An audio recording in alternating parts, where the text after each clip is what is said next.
Bonjour à tous et bienvenue au salon de Zurich pour la présentation du Volvo EX30, un tout petit SUV électrique super prometteur de par son tarif, de par son intérieur, sa connectivité et surtout sa fiche technique. J'espère que cette petite présentation au salon de l'auto va vous plaire, n'oubliez pas le petit pouce en l'air.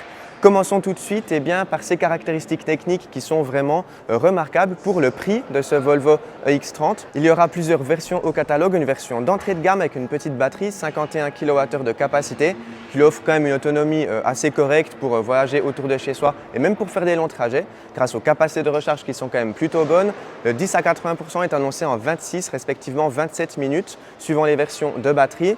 Et puis on a deux autres versions avec une plus grande batterie de 69 kWh de capacité qui lui offre beaucoup plus d'autonomie et puis surtout des performances remarquables, un 0 à 100 jusqu'à 3,7 secondes pour la version performance. C'est tout simplement excellent compte tenu du tarif de ce véhicule. Donc dans l'ensemble, la fiche technique, elle est très bonne de ce Volvo EX30. On va parler des tarifs aussi, c'est intéressant. J'ai les tarifs suisses sous mes yeux, j'ai ma petite fiche ici explicative.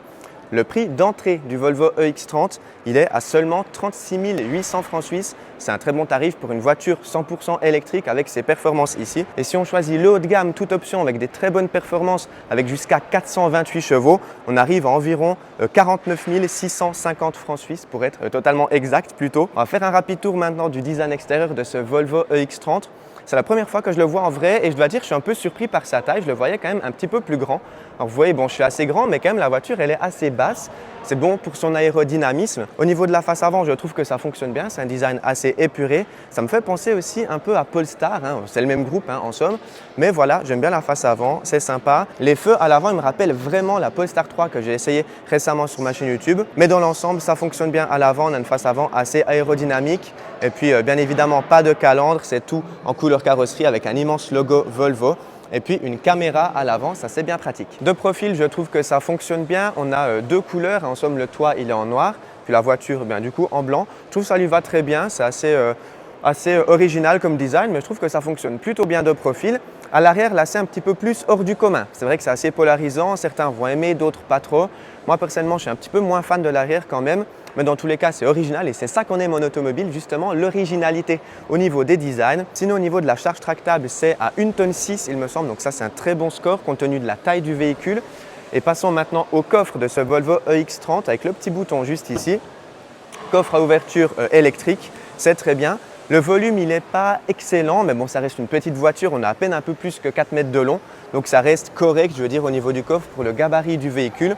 Avec un petit double fond pour ranger son câble de recharge.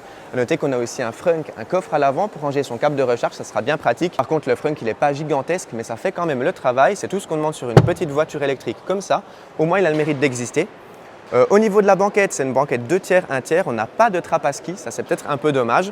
Ça forme un plancher pratiquement plat quand on rabat les sièges. Et puis voilà tout pour le coffre. Le siège de devant est réglé à ma taille. Si vous êtes abonné à ma chaîne YouTube, vous connaissez ma taille justement. Je ne vais pas la redire. Si jamais vous ne la connaissez pas, je vous laisse aller voir mes autres vidéos parce que je le dis vraiment dans chaque vidéo. Donc c'est parti.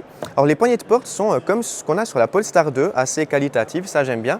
Le bruit à la fermeture de la porte, il est aussi très correct. Ça fait premium en fait. La porte, elle est vraiment assez lourde, donc ça j'aime bien.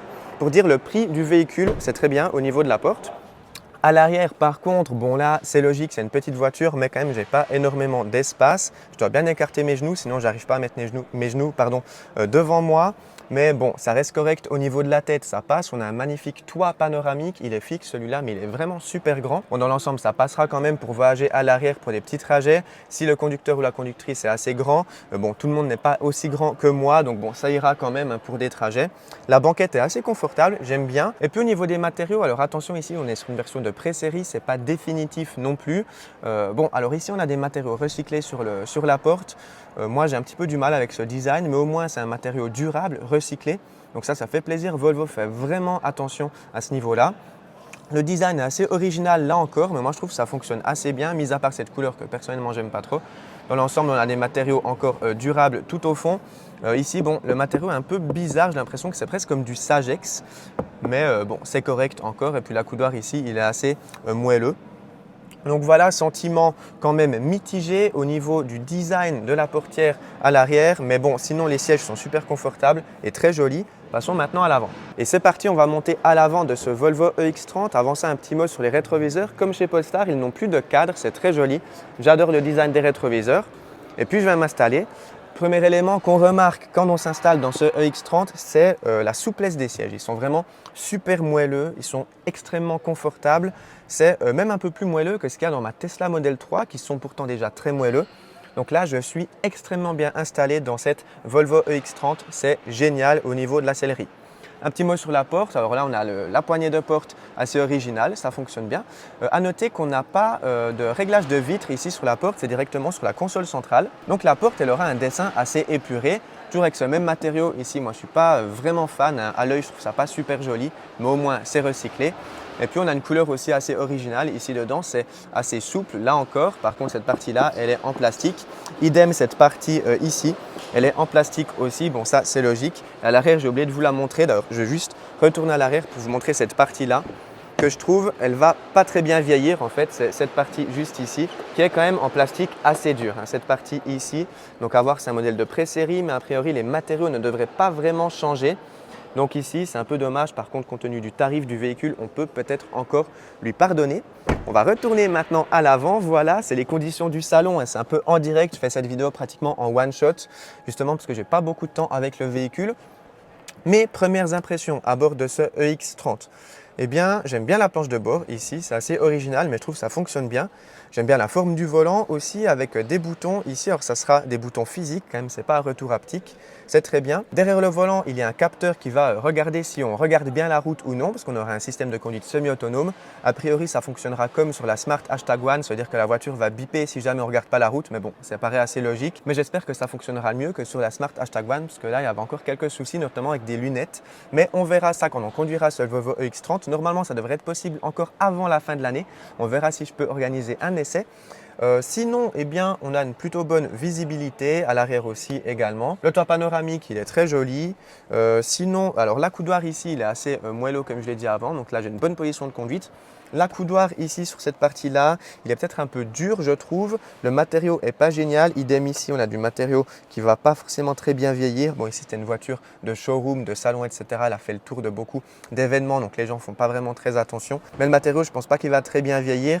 Idem sur la console centrale, on a du piano black qui va prendre les traces de doigts et les rayures. Ça, c'est un peu dommage. Ça se polit, mais quand même. Un point original de cette console centrale, c'est qu'ici, elle est fixe. On ne peut pas l'ouvrir. On n'a pas de rangement en dessous. On a un rangement à l'arrière, bien évidemment. Mais on a les portes gobelets ici qui sont rétractables, donc ça c'est assez original. On a aussi pas mal d'espace de rangement en dessous, à ouverture encore, donc on peut ranger quand même certaines choses tout en bas de la console centrale. D'ailleurs ça c'est assez original, on a énormément d'espace de rangement compte tenu de la taille du véhicule. Et on a un pad de chargement sans fil pour téléphone juste ici. Le téléphone d'ailleurs qui est positionné d'une manière assez verticale. Donc c'est résolu plutôt d'une bonne manière. Et puis on va parler de cet écran ici positionné à la verticale. On a une très bonne visibilité. Par contre malheureusement là il ne fonctionne plus. Donc c'est une voiture de showroom et tout. Donc l'écran est désactivé. Mais j'ai pu le tester avant.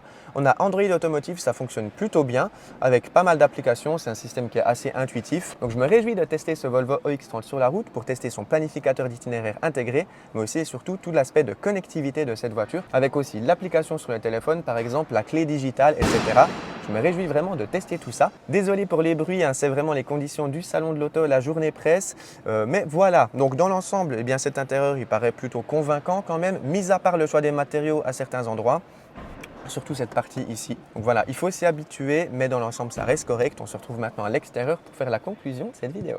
En conclusion, ce Volvo EX30, il paraît quand même très convaincant. On a une très bonne fiche technique, jusqu'à 428 chevaux à ce tarif-là.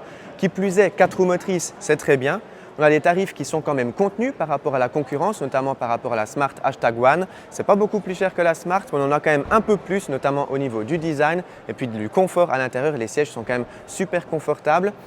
Le design, il est très original, ça plaît ou ça plaît pas, mais dans l'ensemble, je trouve que ça fonctionne bien. Mis à part la partie à l'arrière, c'est un petit peu plus hors du commun, mais ça fonctionne encore. Idem à l'intérieur, ça plaît ou ça plaît pas. Les matériaux sont peut-être un petit peu particuliers, mais il faut s'y habituer. Au moins, on a des matériaux très durables et puis recyclés. Donc, ça fait plaisir aussi de voir que des marques automobiles font des efforts en matière de durabilité.